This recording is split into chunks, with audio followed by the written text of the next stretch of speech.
तो कहते हैं दुनिया में सबसे इम्पोर्टेंट ये जो है दौलत होती है, लेकिन दौलत नहीं होती है। ये सब बकवास की बातें हैं। तो मैं आपको एक ऐसी कहानी बताती हूँ जो बहुत ही विस्मित कर देने वाली है, दिल को दहला देने वाली कहानी है कि एक बेटी क्या ऐसा कर सकती है। तो चलिए चलते हैं हिसार। तो हिसार के एमएलए थे रेलू राम पुनिया, उनका नाम था। वो बहुत बड़े आदमी थे, बहुत शौकीन थे।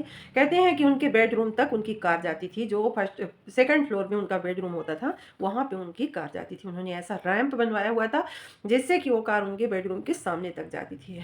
और मैंने देखा भी, मैंने एक कहानी पढ़ी थी जब मेरा नया नया फ़ोन आया था, कम से कम 8 साल 9 साल पहले की बात बताती हूँ। तो मैंने ये कहानी पढ़ी थी, देखी नहीं थी।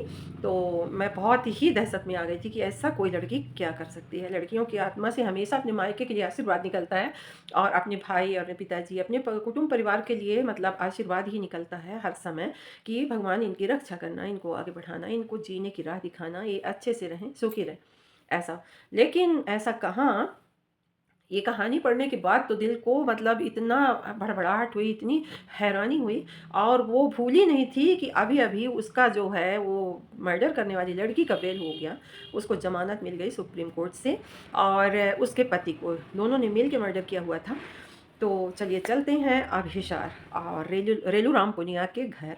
तो ये बहुत बड़े आदमी थे उस ज़माने के, बहुत भयंकर बड़े आदमी, जिसको कहा जाता था कि लोग एक कमरा नहीं बनवा सकते थे। उस ज़माने में उन्होंने इतना अच्छा बंगला, इतने अच्छे अच्छे फार्म हाउस बनवाए हुए थे। उनकी बहुत सारी ज़मीनें हर शहरों में थी।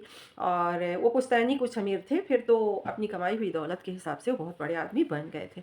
तो उनके यहाँ एक जन्मदिन की पार्टी होती है, और पार्टी के साथ साथ मतलब वो बहुत सारे लोगों को इनवाइट करते हैं। उस ज़माने में बैंड डीजे बजना और टेंट लगवाना और उससे बर्थडे पार्टी मनाना ये बहुत बड़ी बात होती थी। लोग सुना करते थे कि कभी ऐसा होता है।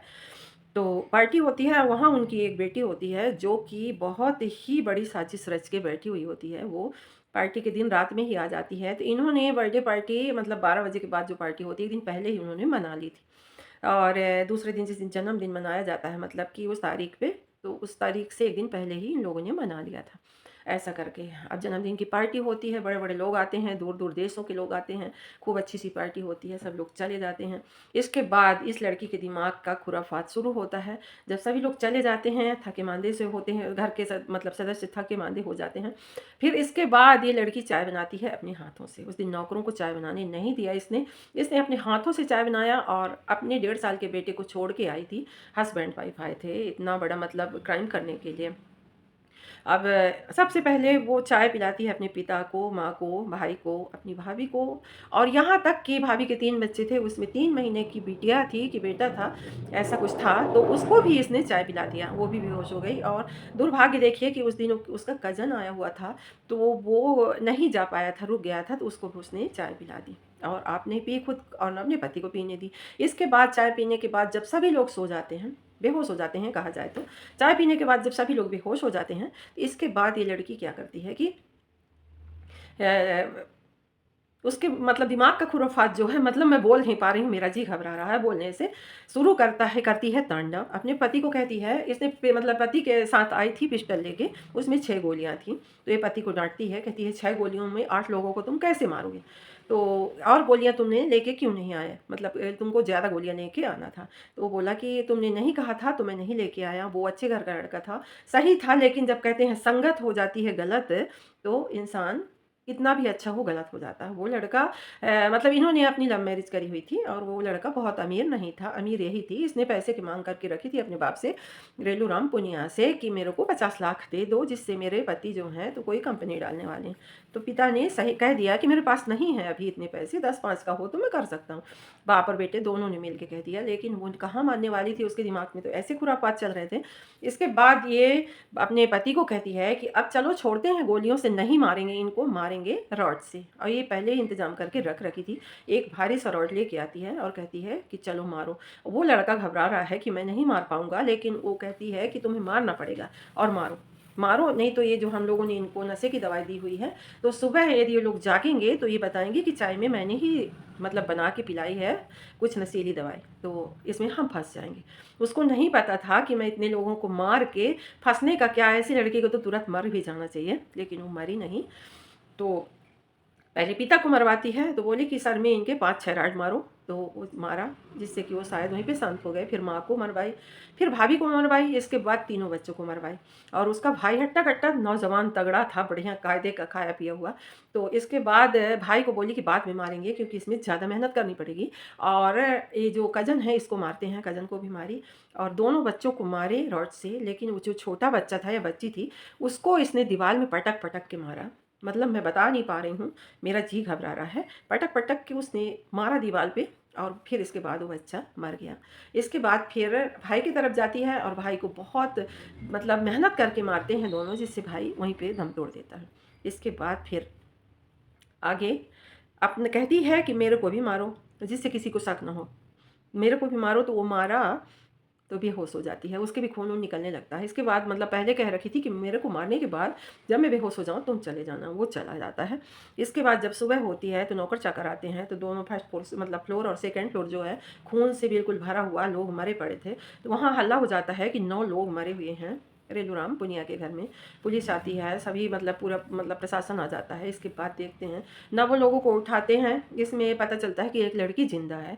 उस लड़की को हॉस्पिटल ले जाया जाता है, वो वहाँ बच जाती है। ना वो लोग मतलब इधर 8 लोगों का पीएम करा के और उनको उनके परिवार के, अब परिवार में शायद कोई बचा रहा होगा तो उनकी अंत्येष्टि किए होंगे, ऐसी बात नहीं है। लेकिन रेलूराम पुनिया का जो खुद का परिवार था वो तो पूरा ख़त्म हो गया था, सिर्फ एक ये डायन बच गई थी। इस डायन को कुछ नहीं हुआ। और इसके बाद ये डायरी लिखा करती थी। डायरी में लिखी एक लेटर लिख के रखी हुई थी। उस लेटर पे इसने लिखा था कि मैं अपने माँ बाप से सबसे ज़्यादा नफरत करती हूँ और लाइफ में मैं अपने माँ बाप को मारूंगी, ऐसा करके। तो ये डायरी पुलिस के हाथों लग जाती है। इसके बाद जब पुलिस डायरी लेके हॉस्पिटल जाती है तो है मतलब उसके हैंड राइटिंग से पहचाना जाता है कि ये लेटर इसने ही लिखा है। इसने कबूल भी लिया कि हाँ मैंने लिखा है। फिर इसके बाद पुलिस की जो शक की सुई है उसी के ऊपर गड़ जाती है और उससे पूछताछ जारी हो जाता है। इसके बाद इसके हस्बैंड को पकड़ा जाता है। हस्बैंड को पकड़ा जाता है तो हस्बैंड जल्दी से टूट जाता है क्योंकि वो अच्छा इंसान था, उससे इसने ज़बरदस्ती ही क्राइम कराया हुआ था। तो इसके बाद फिर ये कोर्ट में वहाँ पे तो मान जाती है, हॉस्पिटल में जब इसको कोर्ट में पेश किया जाता है तो यहाँ ये बदल जाती है। कहती है मैंने कुछ नहीं किया, पुलिस मेरे ऊपर ज़ोर ज़बरदस्ती करके मुझसे हाँ करवा रही है, ऐसा करके। पर पुलिस के हाथों का भी कोई बच्चा नहीं है, ये बात तो पक्की है। फिर पुलिस ने अपनी कड़ाई दिखाई, इसके बाद इसने कबूल किया। और फिर जज से कहती है कि जज साहब मेरे को कड़ी सज़ा मत दीजिएगा, मेरे को कम सज़ा दीजिएगा क्योंकि मेरा 1.5 साल का बेटा है। तो जज साहब ने कहा कि तू अपने 1.5 साल के बेटे के लिए सज़ा कम कराती है और तूने अपने माँ बाप को मार डाला जो तेरे को पैदा किए, उंगली पकड़ के चलाना सिखाया, तेरे जीवन को बनाया, तूने उसको मार दिया। उस भाई को मार दिया जो बहनें हमेशा कामना करती रहती हैं कि हमारे एक भाई हो। कहते हैं कि इन औरत जब विधवा हो जाती है तो यदि उसका भाई होता है तो अपने आप को असहाय कभी नहीं मानती और मानना भी नहीं चाहिए क्योंकि भाई जो होता है वो सरपरस्त होता है लड़कियों की। तो ऐसा करके अपने भाई को तूने मार डाला, तो तू अपने बेटे के लिए सज़ा कम कराती है। तूने उस बच्चे को दीवार में पटक-पटक के मारा जो अभी दुनिया भी नहीं देखा था। तुमने तो 3 साल, तुम्हारा तो बेटा 1.5 साल का है। उन भतीज-भतीजियों को तूने मार डाला जिसके लिए लड़कियाँ कामना करती हैं कि हमारे मायके में भतीज-भतीजे हों जिससे हमारा मायका हमेशा फलता-फूलता महकता रहे। तो तूने उन सबको मार डाला। तो उस बेगुनाह इंसान को मार दिया जो तेरे घर में आके मतलब रात रुकने के लिए रह गया था बेचारा, कि मैं दिन में चला जाऊँगा, रात को मेरे पास कोई साधन नहीं है। तूने उस बेगुनाह को मार दिया। ऐसा करके तो तू अपनी सज़ा कम कराती है। उसको अच्छी खासी सज़ा मिली और यहाँ तक कि फांसी की भी सज़ा सुनाई गई थी। और इसके बाद पता नहीं क्या हुआ है कि उसको ज़मानत दे दी गई है। और ये हमारा कानून जो है यहीं पे कमज़ोर पड़ता नज़र आ रहा है। तो ऐसे तो 8-8 10-10 लोगों को मारने वाले हैं, यदि ऐसे चुट्टा घूमेंगे तो उनका क्या होगा? तो लोगों को तो मतलब रास्ता मिल रहा है कि चलो मारते हैं, ज़मानत तो हो ही जाती है, मर्डर तो कोई चीज़ है ही नहीं। तो ऐसा करके तो ऐसा नहीं करना चाहिए, इसको तो ज़िंदा जी फांसी होनी चाहिए। ऐसे तो विदेश का ही कानून अच्छा है, अरब कंट्री का, कि चौराहे पे ही फांसी लगानी चाहिए सबके सामने खुले में। और इसको ऐसा मारना चाहिए कि इसके पैरों पे गोलियां मारो, आँख आँख निकालो इसकी। मतलब मैं इतनी क्रूर नहीं हूँ लेकिन ऐसे इंसान के लिए क्रूरता दिखानी बहुत ज़रूरी है। इसकी आँख निकालनी चाहिए, इसके जगह जगह छेद करने चाहिए, जैसे इसको दर्द का पता चले कि ये तूने बेहोश मतलब बेहोश करके लोगों को मारा है, वो कितना छटपटाए होंगी। तो इसके और इसके पति को ऐसी ही बुरी सज़ा देनी चाहिए, ना कि उनको ज़मानत पे छुट्टा छोड़ देना चाहिए। और उस धन दौलत के लिए वो आई है फिर से जेल से वापस, जिस दौलत के लिए उसने अपने माँ बाप को मार दिया, अपने परिवार को ही ख़त्म कर दिया। तो आपकी राय क्या है इसके लिए आप बताइए। मैंने जो मतलब मेरे पास था, मेरे मन में बात थी, मैंने आप लोगों को बताई और मेरे को ये बातें बर्दाश्त नहीं हुई, तो मैंने सोचा कि मैं आप लोगों के सामने ये बात रखूं, क्या सही है क्या गलत है।